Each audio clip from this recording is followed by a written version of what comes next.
তনয়া জানে না এখন তার ঠিক কী করা উচিত। আশ্রমের ছোট্ট ঘরটায় বসে সে অনেকক্ষণ ধরে তাকিয়ে আছে সামনে রাখা কাঠের বাক্সটার দিকে। ঢাকনাটা খোলা। ভেতরে রাখা সরু সোনার চেনটা নরম আলোয় ঝিলমিল করছে। সেই আলো যেন চোখে লাগে না, বরং বুকের ভেতর কোথাও একটা তীক্ষ্ণ খোঁচা দিয়ে যায়। চেনটা যেন মুখ বেঁকিয়ে বলছে, আরো কর বিশ্বাস, এই রকমই হয় অতিরিক্ত বিশ্বাসের ফল। তনয়া চেনটা হাতে তুলে নেয়। বয়সের ছাপ পড়া আঙুলে ধাতব শীতলতা ছড়িয়ে পড়ে। কত বছর পর আবার এই চেন, অথচ এই চেন দিয়ে শুরুটা যেমন ছিল, শেষটা যে এমন হবে কোনোদিন ভাবতে পারেনি সে। উত্তর কলকাতার এক রক্ষণশীল মুখার্জি পরিবারের জন্ম তনয়ার। সেই সব পরিবারের মতোই, যেখানে অলিখিত নিয়মই ছিল আসল নিয়ম। একসাথে থাকলে শক্তি বাড়ে, এই কথার মানে ছিল। আলাদা ইচ্ছের কোনো মূল্য নেই। আর পরিবারের ছেলেদের কথাই শেষ কথা। এটা শুধু বলা হতো না, অক্ষরে অক্ষরে পালন করা হতো। মা, বাবা, দাদা, জেঠু, জেঠিমা, জেঠুর 2 মেয়ে আর ঠাকুরদা, সব মিলিয়ে ছিল বিশাল সংসার। ঠাকুরদা মারা যাওয়ার পর জেঠু পরিবারের বড় কর্তা হলেও বাস্তবে বাড়ির অলিখিত কর্তা ছিলেন তনয়ার বাবা। একমাত্র বংশাধিকারীর পিতা হওয়ার সুবাদে তার কথাই শেষ কথা ছিল। জেঠু অনেক সময় নিজের নিয়ম বদলে নিতেন বিনা প্রতিবাদে। এই বাড়িতে মেয়েদের আলাদা কোনো পরিচয় ছিল না। তনয়া হোক বা জেঠুর 2 মেয়ে, সবার জন্য ভবিষ্যৎ একটাই, যতটা পড়াশোনা করলে ভালো পাত্র পাওয়া যায় ততটাই যথেষ্ট। বিয়ের পর মেয়েরা নিজের সংসার করবে, তখন আর এই পরিবারের কোনো দায় তাদের থাকবে না। তনয়া ছোট থাকতেই জেঠুর বড় মেয়ের বিয়ে হয়ে গিয়েছিল। সময়ের সঙ্গে সঙ্গে সে নিজের সংসারে এতটাই ডুবে গিয়েছিল যে কবে শেষবার মুখার্জি বাড়িতে এসেছিল তনয়া ঠিক মনে করতে পারে না। ছদ্দি ছিল তনয়ার একমাত্র আশ্রয়। সব আনন্দ সব দুঃখে যার পাশে পাওয়া যেত তাকে।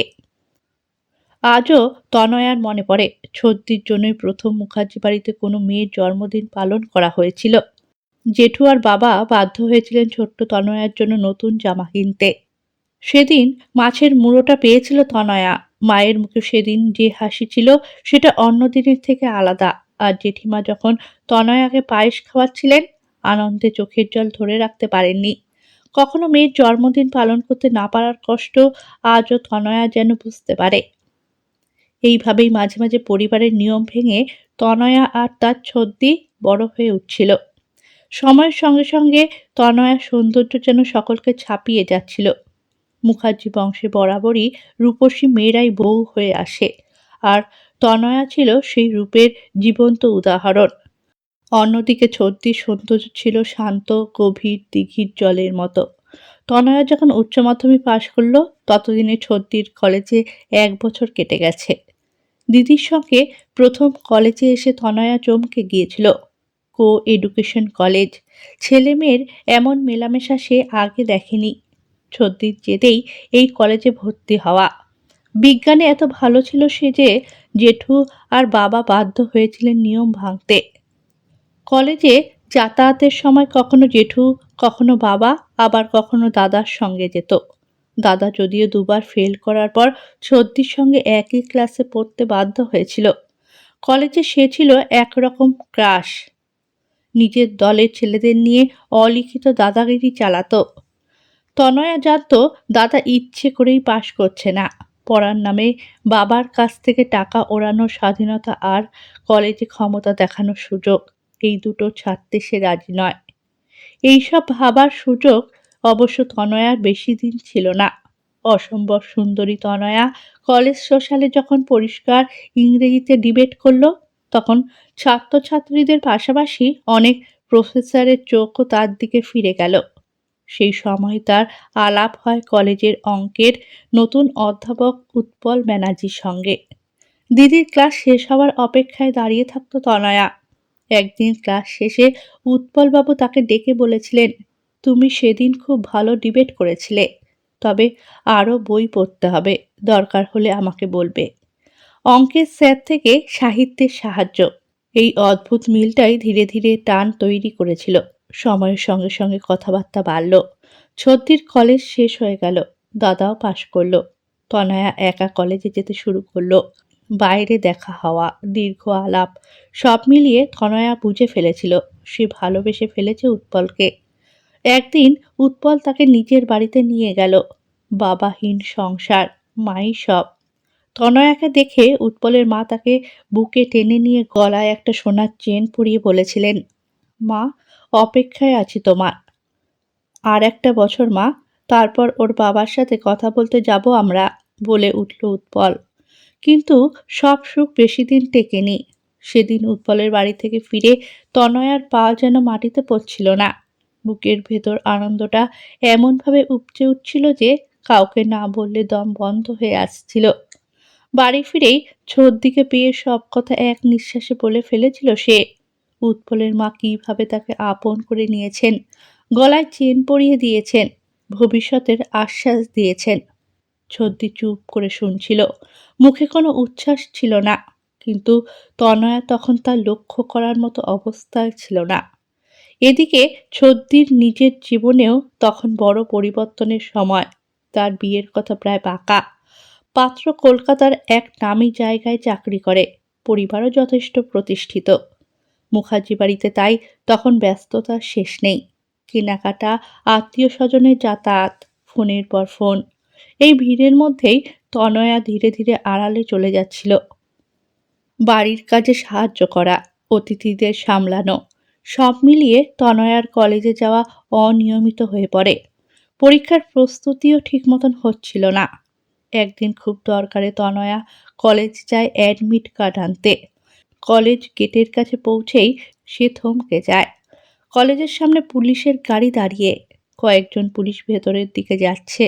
চারদিকে অদ্ভুত একটা চাপা উত্তেজনা। ছাত্রছাত্রীরা দল বেঁধে ফিসফিস করছে। তনয়ার বুকের ভেতর হঠাৎ করে অজানা আশঙ্কা ডানা বাঁধে। সে তাড়াতাড়ি নিজের কাছের বন্ধু সোহিনীকে খুঁজে বের করে। সোহিনীর মুখটা সেদিন অস্বাভাবিক ফ্যাকাশে। কি হয়েছে রে? পুলিশ কেন এসেছে? কাপা গলায় প্রশ্ন করে তনয়া। সোহিনী একটু ইতস্তত করে, তারপর নিচু স্বরে বলে, তুই জানিস না উৎপল স্যারের নামে থানায় ডায়েরি হয়েছে? তনয়ার মাথার ভেতর যেন হঠাৎ করে কিছু একটা ভেঙে পড়ে। কি ডায়েরি, কেন? প্রশ্নটা বেরোয় অস্ফুট স্বরে। সোহিনী তাকে কলেজের এক কোণে নিয়ে গিয়ে বলে, উৎপল নাকি তার চেনা এক মেয়েকে প্রায় বাড়িতে ডাকত। যখন তার মা বাড়িতে থাকতেন না, সেই মেয়েটিকে বিয়ের প্রতিশ্রুতিও দিয়েছিল সে। কাল সেই মেয়েটি বিয়ের কথা তুলতেই উৎপল নাকি তাকে মারধর করে। আজ সকালে মেয়েটি থানায় গিয়ে অভিযোগ দায়ের করেছে। এক একটা কথা তনয়ার কানে ঢুকছিল, কিন্তু বিশ্বাস হচ্ছিল না। মাথার ভেতর শুধু একটা কথাই ঘুরছিল, এটা হতে পারে না, উৎপল এমন মানুষ নয়। দেখে বোঝা যায় না রে উৎপল স্যার এতটা শয়তান। অজান্তেই বলে ওঠে তনয়া। সোহিনী দীর্ঘশ্বাস ফেলে বলে, আমরাও বিশ্বাস করতে পারছি না, কিন্তু পুলিশ তো এমনি এমনি আসে না। তনয়া আর কোনো কিছু কথা শোনার ক্ষমতা রাখেনি। অ্যাডমিট কার্ড নেওয়ার কথা ভুলে গিয়ে কোনো রকমে বাড়ি ফিরে আসে। শরীরটা যেন অবশ হয়ে গিয়েছিল। ঘরে ঢুকেই সে ছদ্দির কোলে মাথা রেখে শুয়ে পড়ে। কিরে, কি হয়েছে তোর? উদ্বিগ্ন গলায় জিজ্ঞেস করে ছদ্দি। তনয়া ধীরে ধীরে সব কথা বলে। এক একটা শব্দ বলার সঙ্গে সঙ্গে বুকের ভেতরের বিশ্বাসটা যেন চুরমার হয়ে যাচ্ছিল। ছদ্দি চুপ করে শুনছিল, তারপর একটু থেমে বলল, আমারও কেমন সন্দেহ হয়েছিল তনু, কিন্তু ঠিক জানতাম না বলে কিছু বলিনি। তারপর দৃঢ় গলায় যোগ করল, উৎপলের চরিত্র ভালো নয়। এই ঘটনা জানার পর এই বাড়ি থেকে কেউই আর ওকে মানবে না। তুই ওকে ভুলে যা। তনয়া মাথা নেড়ে বলে উঠেছিল, না সত্যি, আমি ওকে বিশ্বাস করি, আমি শেষটা পর্যন্ত দেখব। কিন্তু সেই শেষ আর দেখা হয়নি। উৎপলকে পুলিশ গ্রেপ্তার করে নিয়ে যাওয়ার খবর পাওয়ার পরই তার মা হঠাৎ অসুস্থ হয়ে পড়েন। ছেলের এই অপমান, এই অভিযোগ, সব মিলিয়ে মানসিক আঘাত সহ্য করতে পারেননি তিনি। কোনো চিকিৎসার সুযোগ না দিয়েই অল্প সময়ের মধ্যেই তার মৃত্যু হয়। মায়ের মৃত্যুতে উৎপল পুরোপুরি ভেঙে পড়ে। জেলের ভেতরে বসে নিজেকেই দায়ী করতে থাকে সে। মায়ের মৃত্যুর বোঝা আর সমাজের ঘৃণার ভার দুটো একসঙ্গে বহন করতে না পেরে একদিন জেলের মধ্যেই আত্মহত্যা করে উৎপল। আর যেই মেয়েটি থানায় ডায়েরি করেছিল সে হঠাৎ করেই নিরুদ্দেশ হয়ে যায়। কোনো সাক্ষী নেই, কোনো অভিযোগকারী নেই। ফলে কেসটা ধীরে ধীরে ধামাচাপা পড়ে যায়। এইসব ঘটনার পর মুখার্জি বাড়ির পরিবেশের বিশেষ কোনো বদল হয়নি। ছদ্দির বিয়ে ঠিক সময়ই হয়ে যায়। বিয়ের পর প্রথমে অন্য রাজ্যে, তারপর ধীরে ধীরে অন্য দেশে চলে যায় সে। বিদায়ের সময় তনয়ার মাথায় হাত রেখে শুধু বলেছিল, নিজের খেয়াল রাখিস তনু। অনেক চেষ্টা করেও তনয়ার বাবা মা আর মেয়েটাকে বিয়ে দিতে পারেননি। প্রথম দিকে তারা ভেবেছিলেন সময়ের সঙ্গে সঙ্গে সব ঠিক হয়ে যাবে, একবার ভাঙলে আবার নতুন করে সম্বন্ধ আসবে। এই আশাতেই তারা বারবার আত্মীয় স্বজন, ঘটক, পরিচিতদের কাছে গিয়েছিলেন। কিন্তু যতবারই সম্বন্ধ এসেছে ততবারই অদৃশ্য কোনো কারণে তা ভেঙে গেছে। কখনো পাত্রপক্ষ হঠাৎ পিছিয়ে গেছে, কখনো আবার সামান্য কথার ভুল বোঝাবুঝিতে সব শেষ হয়ে গেছে। তনয়া কিছু জিজ্ঞেস করতো না, আর বাবা মাও তাকে কিছু বলতেন না। কিন্তু ঘরের বাতাসে একটা চাপা অস্বস্তি ক্রমশ জমে উঠছিল। প্রতিবেশীদের ফিসফিসানি, আত্মীয়দের কৌতূহলী দৃষ্টি, সব মিলিয়ে তনয়া বুঝতে পারত তার অবিবাহিত থাকা এখন পরিবারের কাছে বোঝা হয়ে উঠেছে। এই সময়েই তনয়ার দাদা আর অপেক্ষা করেনি। সে নিজের পছন্দের মেয়েকে বিয়ে করে নিয়ে আসে। বৌদি বাড়িতে পা রাখার পর থেকেই মুখার্জি বাড়ির পরিবেশ বদলে যেতে থাকে। তার স্বভাব ছিল চড়া, গলা ছিল তীক্ষ্ণ, সামান্য বিষয়েও চিৎকার ঝগড়া, এগুলো ধীরে ধীরে নিত্যদিনের ব্যাপার হয়ে দাঁড়ায়। পাড়া প্রতিবেশীদের কাছে মুখার্জি বাড়ি নতুন করে পরিচিতি পায় বৌদির স্বভাবের জন্যই। তনয়া এইসবের মধ্যে নিজেকে আরো গুটিয়ে নিতে থাকে। বৌদির সঙ্গে তার কোনোদিনই তেমন সম্পর্ক গড়ে ওঠেনি। দাদাও ধীরে ধীরে বদলে যাচ্ছিল। বউয়ের কথাই তার কাছে মুখ্য হয়ে উঠেছিল। বোনের দিকে তাকানোর সময় বা ইচ্ছেটুকু দুটোই যেন কমে যাচ্ছিল। অবিবাহিত মেয়েকে সমাজে থিতু করতে না পারার কষ্ট বাবা মাকে ভেতরে ভেতরে ক্ষয় করে দিচ্ছিল। শেষ বয়সে এসে তনয়ার বাবা উপলব্ধি করেছিলেন, বংশপ্রদীপ পুত্র বলে যাকে তিনি এতদিন ভরসা করে এসেছেন, সেই ছেলেটি আসলে কতটা স্বার্থপর। নিজের সংসার, নিজের স্বাচ্ছন্দ্য ছাড়া আর কিছুই তার চোখে পড়ে না। বাবা বুঝে গিয়েছিলেন তাদের অবর্তমানে তনয়ার দিকে তাকানোর মানুষ তার এই দাদা বৌদি হবে না। এই উপলব্ধি থেকেই একদিন তিনি সিদ্ধান্ত নেন তনয়ার ভবিষ্যতের জন্য কিছু করে যাওয়ার। নিজের জমানো টাকা থেকে একটা মোটা অঙ্কের অর্থ তিনি তনয়ার নামে করে দেন। কাউকে কিছু না বলেই কাজটা করেছিলেন। শুধু তনয়াকে ডেকে বলেছিলেন, এটা তোর নিজের জন্য রাখিস, জীবনে কখনো দরকার পড়লে যেন কারোর দিকে তাকাতে না হয়। তনয়া সেদিন কিছু বলতে পারেনি। বাবার চোখের দিকে তাকিয়েই সে বুঝে গিয়েছিল, এই টাকা শুধু আর্থিক নিরাপত্তা নয়, এটা একজন বাবার শেষ আশীর্বাদ। এদিকে ছদ্দিও ধীরে ধীরে নিজেকে দূরে সরিয়ে নিয়েছিল। বিয়ের পর প্রথমে অন্য রাজ্যে, পরে বিদেশে চলে যাওয়ার পর তার আসা যাওয়া কমে যায়। শুরুতে বছরে একবার হলেও আসতো, কিন্তু জেঠু জেঠিমা মারা যাওয়ার পর সেই যোগাযোগটুকুও প্রায় বন্ধ হয়ে যায়। ফোন, চিঠি সবই কমতে কমতে একসময় থেমে যায়। সময় এগিয়ে যায় নিজের নিয়মে। একদিন তনয়ার বাবা চলে যান, কিছুদিন পর মাও। মুখার্জি বাড়ির বিশাল অট্টালিকাটা তখন তনয়ার কাছে আরো ফাঁকা, আরো নিষ্ঠুর মনে হতে থাকে। দাদা বৌদি তাদের নিজেদের সংসারে ব্যস্ত। তনয়ার থাকার জায়গা থাকলেও থাকার মতন মন আর ছিল না। একদিন হঠাৎ করেই তনয়া সিদ্ধান্ত নেয়, এই বাড়িতে আর নয়। সে মুখার্জি বাড়ি ছেড়ে চলে যায় এক ছোট্ট আশ্রমে। শহরের প্রান্তে নিঃশব্দ এক জায়গায় সেই আশ্রম। সেখানে কেউ প্রশ্ন করে না, কেউ অতীত খোঁজে না। ব্যাংকে রাখা টাকার সুদে আর আশ্রমের সাধারণ জীবনযাত্রায় ধীরে ধীরে তার দিন কাটতে থাকে। দাদা বৌদি কোনো খোঁজই রাখে না। তনয়াও আর আশা করে না। শুধু ছদ্দিকে কি মনে করে নিজের আশ্রমের ঠিকানাটা সে একসময় পাঠিয়েছিল। হয়তো ভেতরের কোথাও তখনও একটা বিশ্বাস বেঁচে আছে। আর আজ প্রায় ৪৫ বছর পর সেই বিশ্বাসেই যেন প্রতিধ্বনি ফিরে আসে। বিদেশে থাকা ছর্দির নামেই তনয়ার কাছে একটি বাক্স আসে। চেনা হাতের লেখা, পুরনো ঠিকানা। সব দেখে তনয়ার বুকের ভেতর অদ্ভুত একটা কাঁপন ধরে। বাক্সটা খুলে সে দেখে ভেতরে রাখা আছে সেই সরু সোনার চেন, যেটা প্রথমবার উৎপলের মা তাকে পরিয়ে দিয়েছিলেন, যেটা হারিয়ে যাবার পর তনয়া কতদিন খুঁজেছিল। চেনটার স্পর্শে ওর তীর যেন এক ঝটকায় ফিরে আসে। আর ঠিক তখনই সে লক্ষ্য করে চেনটার নিচে ভাঁজ করা একটা চিঠি রাখা। কাগজটা তুলে নিতেই তার হাত কেঁপে ওঠে। চিঠির উপরে লেখা ছদ্দির হাতের লেখা। চিঠিটা খুলে পড়তেই প্রথম লাইনটাই তার বুকের ভেতর আঘাত করে। ক্ষমা করিস তনু আমাকে। যখন চিঠিটা পাবি তখন আমি হয়তো থাকবো না। ক্যান্সারের শেষ স্টেজ। মনে হলো একবার নিজের শেষ সময় এসে স্বীকার করে যাই নিজের স্বার্থপরতা। ছোটবেলা থেকে তোর জন্য লড়েছি আমি। আমি না লড়লে তুই কিছু পেতিস না, পাবি না। এটাই জেনে আমার খুব গর্ব হতো। আমি না দিলে তুই কিছু পাবি না। এই ভাবনাটাই আমাকে শক্তি দিত। কিন্তু যখন কলেজে গেলি সেদিন বুঝলাম তুই আমার চেয়ে অনেক রূপসী, আর রূপটাও দরকার। কিন্তু যখন তোর প্রেমে উৎপলও পড়ল তখন সহ্য হলো না। উৎপল যাকে আমি তুই আসার আগে থেকেই ভালোবেসেছি, সে কেন তোকে ভালোবাসবে? সামান্য সাহিত্যের ছাত্রী তুই, তোর চেয়ে অনেক বেশি আমি পড়াশোনায় ভালো। শুধু রূপসী বলেই তোকে ওর মনে ধরেছে। আমার মনে হলো আমাকে চোখেও পড়েনি ওর।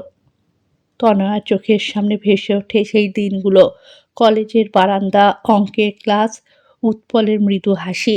সে কোনোদিন ভাবেনি এই ভালোবাসার ত্রিভুজে সে অজান্তেই নিজের দিদির শত্রু হয়ে উঠেছে। জানিস তনু, অনেক চেষ্টা করেছিলাম ওর কাছে যাবার, কিন্তু বড্ড ভালোবাসতো ও তোকে।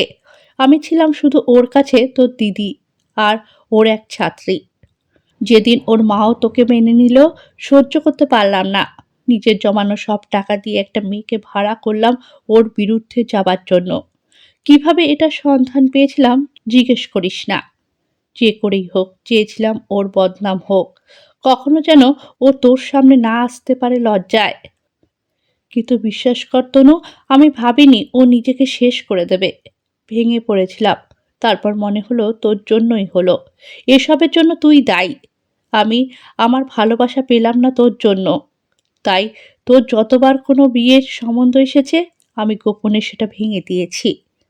এখনো আমাদের সমাজে একটা উড়ো কথা, একটা মিথ্যে কুৎসা খুব সহজেই লোকে মেনে নেয়। কোনো মেয়ের সম্পর্কেই প্রমাণ দরকার হয় না। তাই আমার কোনো অসুবিধাই হয়নি। তারপর তুই আশ্রমে চলে গেলি, খুব খুশি হয়েছিলাম। বেশ হয়েছে, থাক একা একা। নিচে আমি অলোকের সাথে ঘুরে বেড়াতাম নানা জায়গায় স্বার্থপরের মতো। বিশ্বাস কর, মনেও পড়েনি তোর কথা। ভুলে গেছিলাম তুই আমার ছোট বোন। যখনই মনে হতো তুই একা আছিস খুব ভালো লাগতো। অলোকেশের মৃত্যুর পর প্রথমবার বুঝলাম তোর কষ্টটা, একা থাকার কষ্ট। সব আপনজন থেকেও স্বার্থপরের মতন কেউ পাশে না থাকার কষ্ট। আমার স্বার্থপরতার গরল কিভাবে তোর জীবনটাকে নষ্ট করে দিয়েছে বুঝতে পারলাম তখনই। আর এই চেনটা আমিই সরিয়ে রেখেছিলাম, ফেরত দিলাম। ক্ষমার যোগ্য নই, তবুও বলবো যদি পারিস ক্ষমা করিস তনু। তোর এই স্বার্থপর ছদ্দি যে কখনোই তোর আপনজন হতে পারল না, শুধুই হয়ে রইল একজন স্বার্থপর অমানুষ। হাতে চেনটা নিয়ে তনয়া বসে রইল শূন্য দৃষ্টিতে। চোখে জল জমে উঠল। নিজের এত বছরের একাকিত্ব, প্রত্যাখ্যান, ভাঙা স্বপ্ন, সবকিছুর পিছনে যে একজন এত প্রিয় একটা মুখ আছে তা সে বিশ্বাস করতে পারছিল না। আশ্রমে তখন কেউ যেন গেয়ে উঠেছে, এমন মানুষ পেলাম না রে, যে আমায় ব্যথা দিল না। নয়ন জলে বুক ভাসাইলাম, কেউ মুছে দিল না।